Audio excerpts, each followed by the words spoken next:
Let's go. It's your man Mike Bowens coming to you once again live and direct. Listen, I got another powerful message for you. This message is entitled, Trying to Please You is Killing Me. Trying to please you is killing me. Now, this can go on so many different levels, and it's going to hit you where you are, correct? So it could be relationship-wise with a spouse, or it could be with your kids, it could be with a boss at a job, it could be as an employer to employees. And this is what I want to say, that sometimes when you're trying to constantly help somebody or do things for them, but they never seem to be satisfied, and the more you give them, the more it seems like they want. You working a certain amount of hours at your job, and it's not enough. They still trying to call you in to come to do more, to do more, to do more. And you say, when do I have a chance to breathe? When do I have the chance to spend time with my family? When do I have a chance to spend time with God? When do I have a chance to just spend time with myself and just come down? Because the more that you give, the more they want to take. And you got to get to the point where you say, I'm going to please God. So if that means that I have to miss this day because I'm going to church, that's what you got to do. You got to put yourself in that position.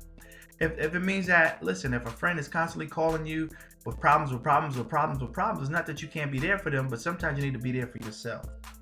Sometimes you got to guard yourself just for a moment to get yourself together, because you can't help anybody until you first help yourself. When you're on an airplane and they tell you in case of emergency, what do they tell you? Put the oxygen mask on yourself first.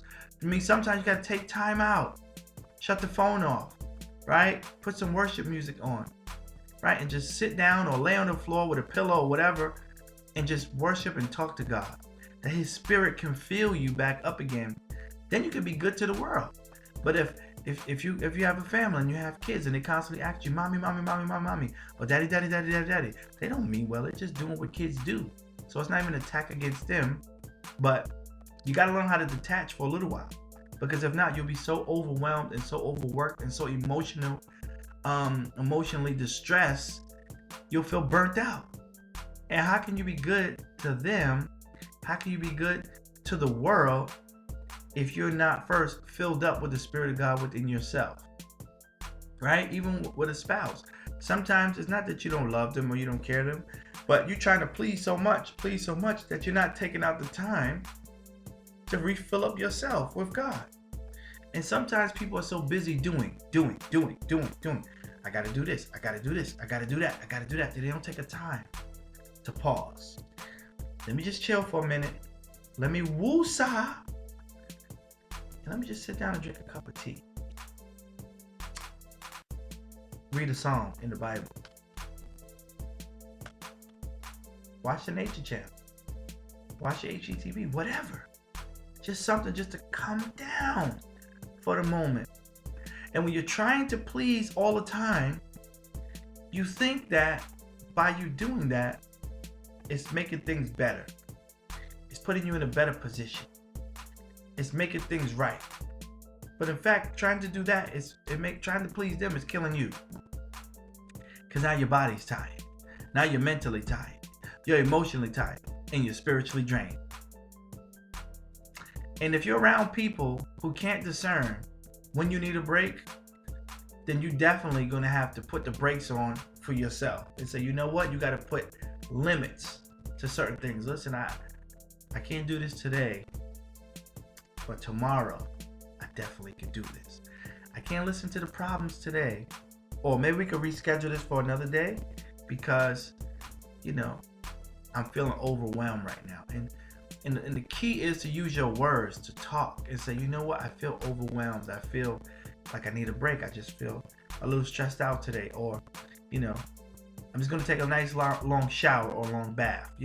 Those are miraculous, because letting the warm water beat on you, and you can just sit there and lock the door. And me, I like to have a little music in the bathroom and listen to a nice song while I'm just relaxing and coming down.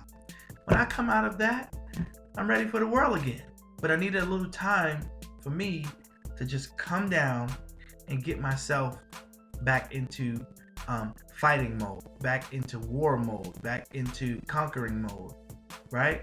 And you gotta learn how to take those times out, because you keep trying to please, it's building up frustration in you. It's building up tension in you because you keep trying to do this and you keep trying to do that. You keep trying to help this person. You keep trying to help that person, but you don't ever take out time to recharge. Even when you study the scriptures, when Jesus was talking to the disciples, there was times he would get up early and leave them before the day started and go and pray, because he understood that during the day there's going to be unforeseen challenges, there's going to be unforeseen battles, there's going to be unforeseen obstacles that he was going to have to face. If you do not take time to fill up yourself with God right before the day starts, life is going to catch you off guard. And then you're going to feel so overwhelmed and so frustrated because you're trying to please, but you never took out time to fill yourself up, right? So I hope this message inspired, encouraged somebody, right? To take out that time for yourself and to fill yourself up with God. Until next time, this is your man Mike Bowens. I'm signing off until next time, saying be blessed.